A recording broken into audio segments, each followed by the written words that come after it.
Well, I was telling my friend on IWG Research Rust Grease, I was telling him a few years ago about this thing I made back in the 1980s, and everyone's going to look at this and go, what the hell is that?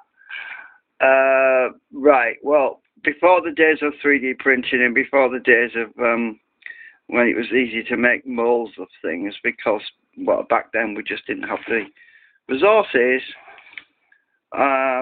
I made this thing out of cardboard, and it's got a motor. It's got a motor in it, a high torque motor. Now, unfortunately, I think I overloaded it at some point, and the motor's kind of fried.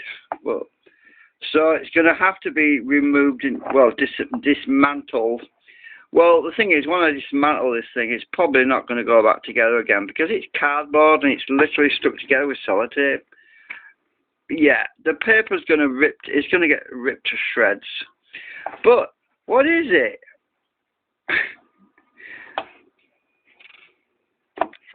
Let me see if I can make those things turn.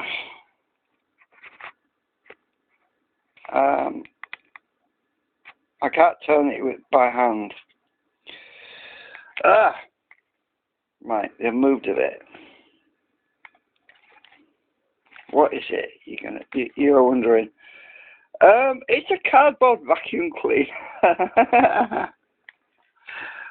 Yeah, that's the air intake.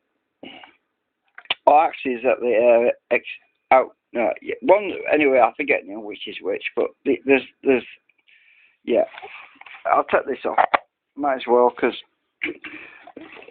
there's the little baffle filter thing that goes on the end. I mean, I made it so long ago, I can't remember now which is which ends the intake, which ends the outtake. Actually, it should. I might have written on it.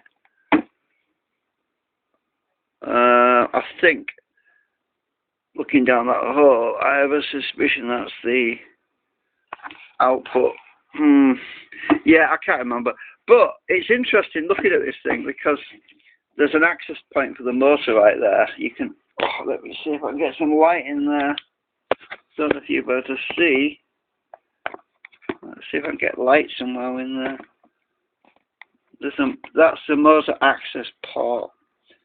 Let's see if I can get it in. Without.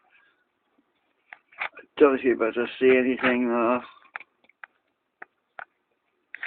It's reflecting light back at me.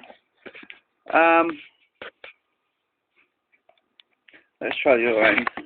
Might be clear on this end. I should be able to see the commutator in there somewhere.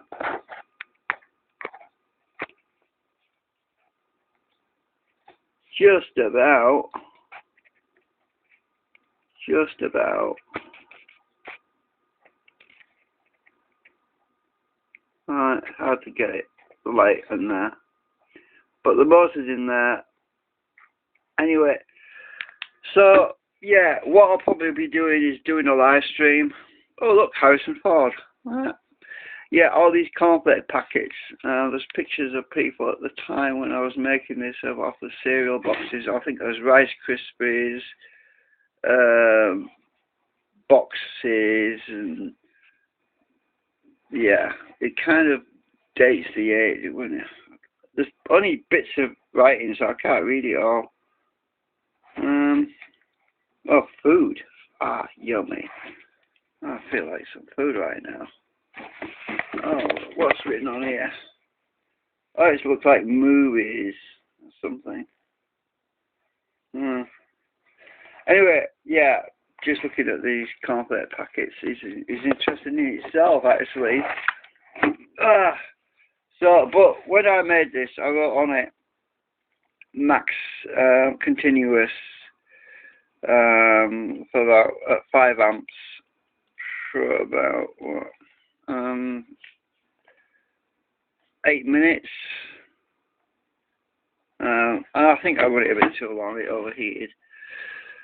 So yeah, I probably will make a live stream when I take this thing apart and probably will not reassemble it. I'm just going to salvage the motor out of it, see if I can repair it because it's kind of duff right now. It doesn't really want to do anything, maybe I can get it fixed. And at some point, if I do decide to, I could always design and 3D print a new version of it. But why would I?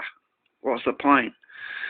Yeah, it was interesting, and it's been lying around in in a box of stuff since the 19th. Oh yeah, I used fiberglass resin to rigidify, make it the cardboard really, really rigid. It's pretty hard actually. Not all of it, just some of it. This is all squidgy around here, look. This is all squidgy. I just did that. The end's hard. So it wouldn't collapse in on itself because it has to hold these motors in place, you see. They have to be pretty strong. Anyway, thought I'd let you know. But those are the fan blades that are in there. It's based on a conventional centrifugal vacuum cleaner. Now the blades are all made out of cardboard, all of them.